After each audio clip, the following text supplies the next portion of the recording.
कलकल करती हुई कालिंदी बह रही थी। घना कुंज था, फूल खिले थे, उनमें से निकलती मादक सुगंध संपूर्ण वन प्रदेश को अपने आगोश में ले रही थी। चंद्रमा की किरणें छिटक रही थीं। यमुना की बालुका ऐसी लग रही थी जैसे रजत को पीस कर बिखेर दिया गया हो। हाँ, बीच बीच में पवनदेव भी चल देते थे। कभी कभी तो तेज हो जाते, तब यमुना के बालू का कण जब आंखों में जाता तो ऐसा लगता जैसे ये बालू का न हो, कपूर को पीस कर बिखेर दिया गया हो। कमल खिले हैं, कुमुदनी प्रसन्न है, उसमें भौरों का झुंड ऐसे गुनगुना रहा है जैसे अपने प्रियतम के लिए ये भी गीत गा रहे हों। बेला, मोगरा, गुलाब, इनकी तो भरमार ही थी। ऐसी दिव्य प्रेम स्थली में मैं कैसे पहुंचा था मुझे पता नहीं। मेरी आंखें बंद हो गईं। जब खुली तो मेरे सामने एक महात्मा थे, बड़े प्रसन्न मुखमंडल वाले महात्मा। मैंने उठते ही उनके चरणों में प्रणाम किया। उनके रोम रोम से श्री राधा, श्री राधा, श्री राधा ये प्रकट हो रहा था। उनकी आंखें चढ़ी हुई थीं जैसे कोई पीकर मत्त हो। हाँ, ये मत्त ही तो थे, तभी तो कदम्ब और तमाल वृक्ष से लिपटकर रोए जा रहे थे। रोने में दुख या विषाद नहीं था, आह्लाद था, आनंद था। मैंने उनकी गुप्त बातें सुननी चाहिए। मैं अपने ध्यानासन से उठा और उनकी बातों में अपने कान लगाने शुरू किए। विचित्र बात बोल रहे थे ये महात्मा जी तो। कह रहे थे, नहीं, मुझे तुम्हारा मिलन नहीं चाहिए प्यारे, मुझे ये बताओ कि तुम्हारे वियोग का दर्द कब मिलेगा। तुम्हारे मिलन में कहाँ सुख है? सुख तो तेरे लिए रोने में है, तेरे लिए तड़पने में है। तू मत मिल, अब तू जा। मैं तेरे लिए अब रोना चाहता हूं, मैं तेरे विरह की टीस अपने सीने में सहेजना चाहता हूं। तू जा, जा तू। ये क्या? महात्मा जी के इतना कहते ही तू गया? तू गया? कहाँ गया? हे प्यारे, कहाँ? वो महात्मा दहाड़ मारकर धड़ाम से गिर गए उस भूमि पर। मैं गया, मैंने देखा उनके पसीने निकल रहे थे, पर उन पसीनों से भी गुलाब की सुगंध आ रही थी। मैं उन्हें देखता रहा, फिर जल्दी गया, अपने चादर को गीला किया यमुना जल से।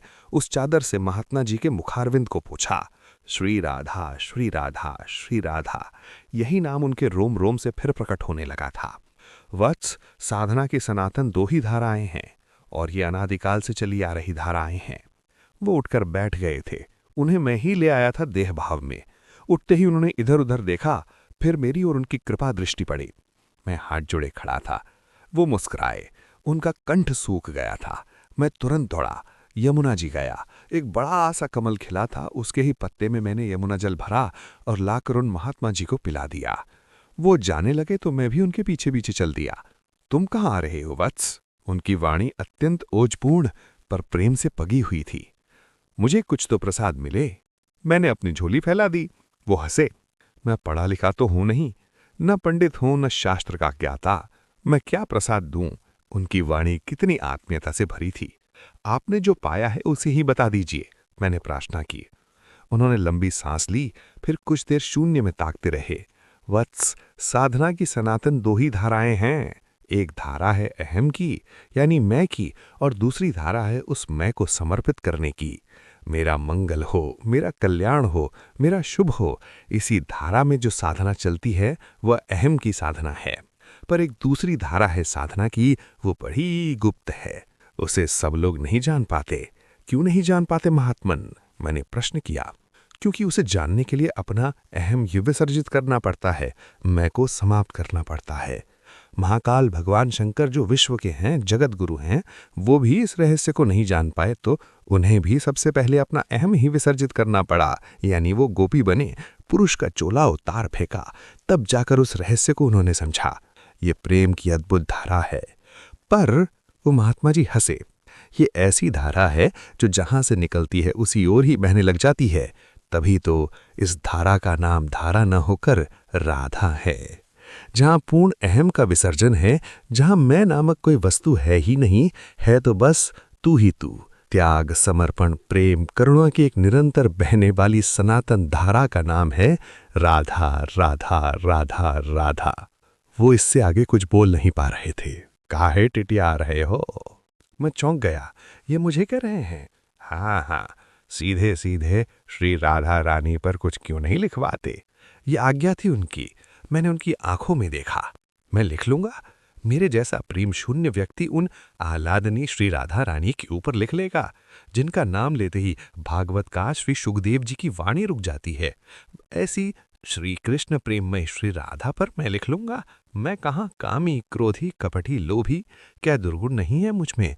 ऐसा व्यक्ति लिख लेगा उन श्री कृष्ण प्रिया श्री राधा के ऊपर। वो महात्मा जी उठे, मेरे पास आए और बिना कुछ बोले मेरे नेत्रों के मध्य भाग को उन्होंने अपने अंगूठे से छू दिया। ओह, ये क्या दिव्य निकुंज, दिव्याति दिव्य नित्य निकुंज मेरे नेत्रों के सामने प्रकट हो गया था, जहां चारों ओर सुख आनंद की वर्षा हो रही थी। प्रेम निमग्ना सहस्त्र सखी संसेव्य श्री राधा माधव उस दिव्य सिंहासन में विराजमान थे। उन श्री राधा रानी की चरण शटा से संपूर्ण ब्रह्मांड प्रकाशित हो रहा था। उनकी घुंघरू की आवाज से ओम प्रणव का प्राकट्य है। वो पूर्ण ब्रह्म श्री कृष्ण अपनी आह्लादने के रूप में श्री राधा को अपने वाम भाग में विराजमान करके प्रेम सिंधु में अवगाहन कर रहे थे। मैंने दर्शन किए नृत्य निकुंज के। अब तुम लिखो श्री राधा चरितामृतम। वो महात्मा जी खो गए थे उसी निकुंज में। यमुना जी जाना नहीं है, 5 बज गए हैं। सुबह 5 बजे मुझे उठा दिया गए घर वालों ने। ओह, ये सब सपना था, मैं सोचने लगा। पर मुझे आज्ञा मिली है कि मैं श्री राधा चरितामृतम लिखूं। मुझे ये नाम भी उन्हीं दिव्य महात्मा जी ने सपने में ही दिया है। पर कैसे लिखूं? श्री राधा रानी के चरित्र पर लिखना साधारण कार्य नहीं है। मैंने अपना सिर पकड़ लिया। फिर एकाएक मन में विचार आया, हरि, तू इतना क्यों सोच रहा है? कन्हैया की इच्छा है, वह अपनी प्रिया के बारे में सुनना चाहता है। ओ, तो मैं सुनाऊंगा, क्योंकि श्री राधा पर लिखना ही अपने आप में धन्यता है और लेखनी की सार्थकता भी इसी में है। प्रेम की साक्षात मूर्ति श्री राधा रानी के चरणों में प्रणाम करते हुए, कृष्ण प्रेममयी राधा, राधा प्रेममयो हरि। अब से श्री राधा चरितामृतम आनंद आय का साधक हो। हरि शरण।